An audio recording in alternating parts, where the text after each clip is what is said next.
jdreamerz. How did I know you were going to mention me when I saw the title said frustrated? Oh yeah, yeah, definitely. I have a very hard time not wearing my emotions on my sleeve, for lack of better words. Like, I will, if I'm pissed off, you're gonna know. A lot of times I'm not pissed off, but I look it. You're like, man, I was afraid to come up to you. You looked like you were gonna rip my head off, and I'm like, I had no idea. I was in a great mood that day. So, there is a search for balance when it comes to this. I mean, I've definitely heard people say, if I'm looking weird, like I'm looking around, because I am. I'm waiting for a ride. I'm on lunch break. What? Yeah, balance. I mean, shit. Me personally, my life's always been out of balance, one way or the other. I mean, that's why we do what we do, right? That's kind of why, right?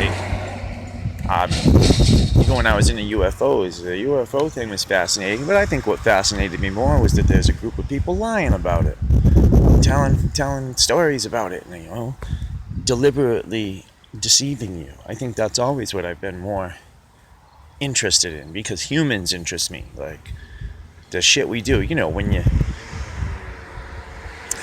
can't say hear about, because I don't know about that anymore.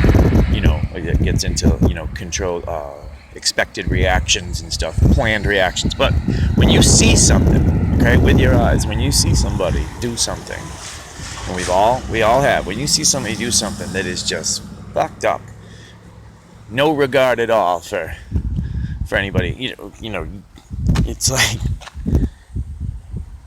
it's horrifying, but it's also fascinating to me in a way, like, do you know that the average number, at least last time I looked into it, and it was a long time ago, about 5 years ago, maybe even longer, but they said that there are 200 serial killers estimated, active right now in the country at any given time. So you think about, wow, somebody that's what they do. It's horrifying, but it's fascinating. It's like, that's because you can't imagine that being your life. You couldn't imagine that being your day-to-day. And then flip the script over to the people that we pay to investigate those things. And honestly, when it comes to cops and, the idea of a homicide detective, out there trying to bring justice to the families is a great idea. I'll just leave it at that. Any of those guys that are legit with their duties, it's hard to say a bad thing about, Hang on.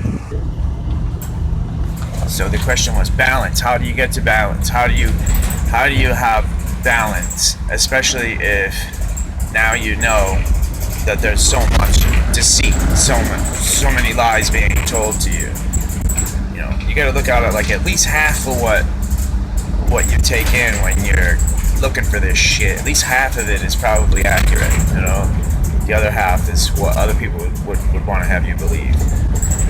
And what I was saying before I got in the band, I didn't think that I really had too good of a handle on the whole balance thing anyways, before I figured all this stuff out. So, are you better off, is what I was getting to. Because I've heard, more than a couple of times people say, oh man, I wish I never even started, I wish I never figured this stuff out, because now I don't want to know. They feel like jealous of people that don't know at all and just go about their life as sheeple, which is fine, but I personally feel that I'm much better off at least knowing that things are not as they seem. I might not know all the shit that's going on, and like I said, half of what you take in could be bullshit, but it's not all bullshit. So some of it is, some of what you've read is spot on. And the thing is you will recognize it when you see it. You know, so when everybody else is saying, oh man, what the hell happened? How could this happen?